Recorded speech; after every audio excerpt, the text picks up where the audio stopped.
Hey guys, welcome back to Quick Notes with Chris. Today we're going to be talking about the book Crucial Conversations by three people, Joseph Crenvey, Al Switzler, and Ron McMillan. It's a really interesting concept and stuff that it talks about, and it basically talks about how you can utilize crucial conversations, which are basically any type of conversation that changes an outcome, or there's an ultimatum, or it's certainly important. It's normally described by having two or more people, right? There's high emotion, the stakes are high, and of course, opinions are going to vary. Those are the basic things that make a crucial conversation. It really talks about, the way I understood it, is that a lot of people view a lot of heated conversations, or whenever they need to talk to people in order to get a certain type of result, as an argument, and that's just not how you want to approach it. In fact, you pretty much want to make it a best jest to never get into arguments. Instead, you see them as crucial conversations where certain behavior is going to change out of it.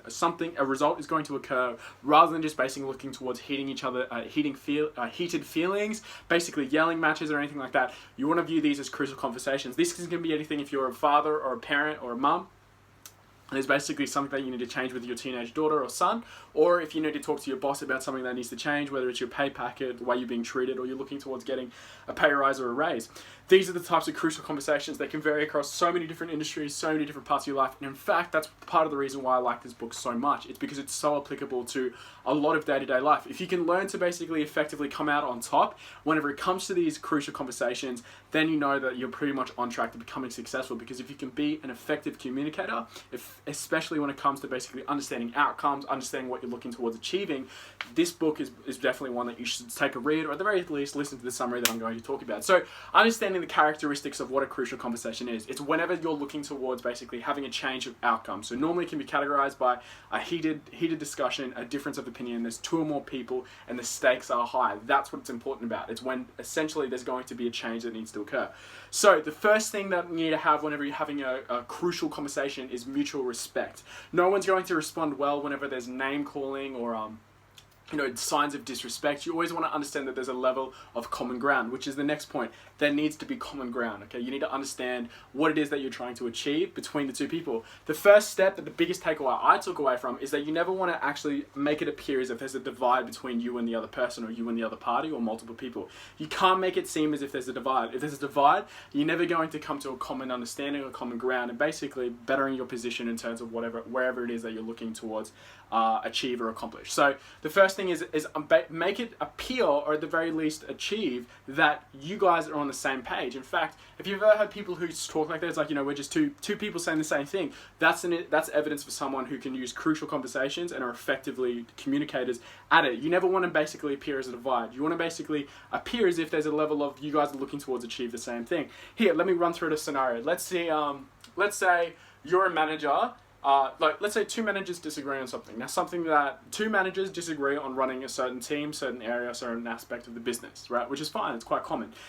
Now, rather than the two managers getting heated at each other, showing signs of disrespect, and essentially yelling at each other, instead, what the more mature manager should do is identify what both of them want to achieve. So both managers, what they should want to achieve, if they're decent managers, is essentially running a profitable business for the business owner.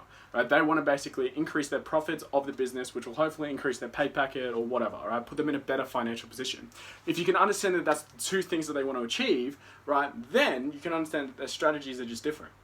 If you cannot basically develop that discrepancy, like, look, man, we're looking to achieve the same thing. We're just going about it two different ways, right? I don't mean to offend you. We're here, in fact, I'm here to just find solutions to the problem that we both are wanting to solve. If you can basically have that level of maturity, then essentially it takes away the argument. It takes away the dispute. And now you understand that you're actually two people brainstorming on how to do it. Now, obviously you're going to have loops, basically things that you need to jump through to make sure that you don't offend each other. And the more effective that you can become at this, right, the better you're going to become at communicating. The better communicating, generally speaking, the more success that you're going to have. And no matter what industry that you go into, you're going to have to deal with people. In fact, every single business, if you want to be successful, there's going to be a product or a service involved that involves helping someone.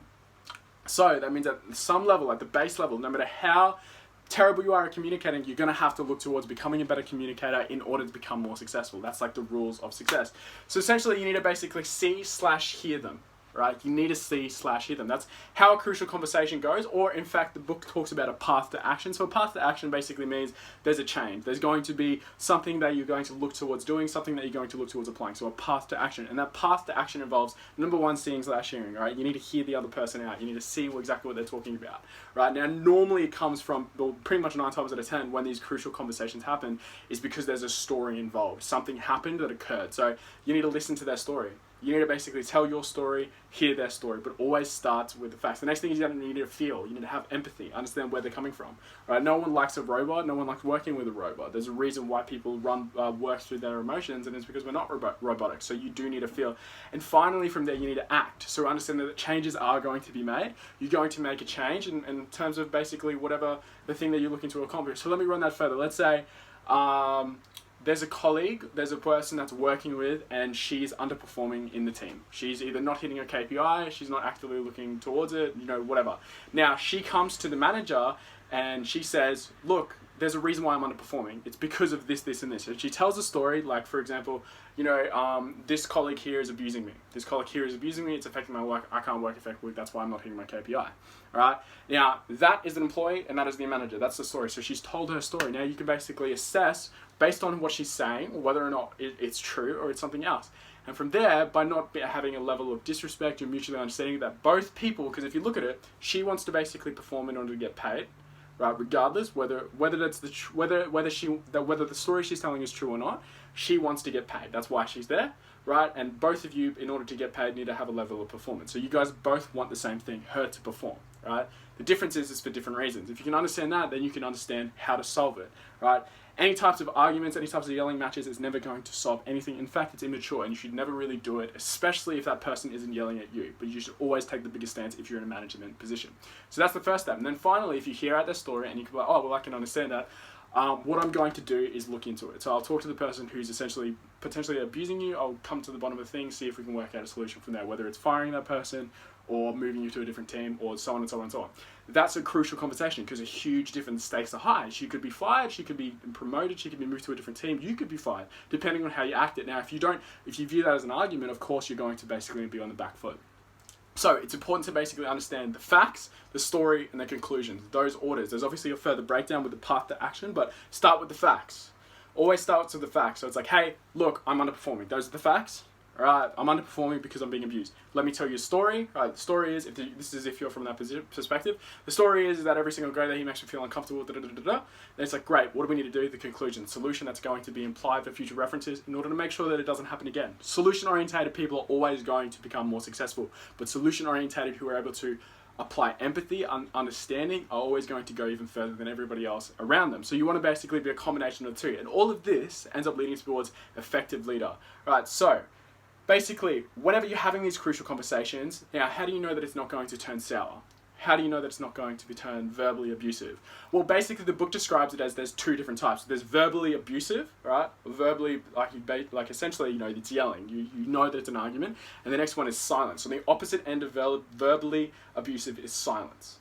You never want someone to be verbally abusive just as much as you never want someone to be silent. In fact, it's probably worse for someone to be silent because that means they're thinking, right? That means that you don't actually know what it is that they're thinking, and you don't know what they're going to do, right? So you never want them to be silent, you never want them to be verbally abusive. What you want them to do is still be talking, right? Productive conversation, right? If you don't have productive conversation, that's how you know you're doing the right thing. Raising of tones, yelling, argumentation, and basically silence. You want to be smack bang in the middle where you're both conversing. If this happens, then that's how you know that you're having a crucial conversation effectively. You understand that you're staying on track towards the goal, basically solving the problem. Next, so you can't be hostile, right? You always want to be inclusive of them in your team. The goal is never to get rid of them for the most case, unless they don't want to be there. You have to establish that they want to be there. If they want to be there, then how can we be inclusive with the team, with your wants, needs, and basically things that you want to achieve? That's the signs of a good leader. Finally, always find a common goal. If you can find a common goal or common ground, you can find a common solution, right? So number one thing, basically understand that, look, I'm not against you. We're in fact on the same side. We both want the same thing. We just have a different strategy. Let's have a common goal, a common strategy where we both get the outcome that we want, which, by the way, is the same thing.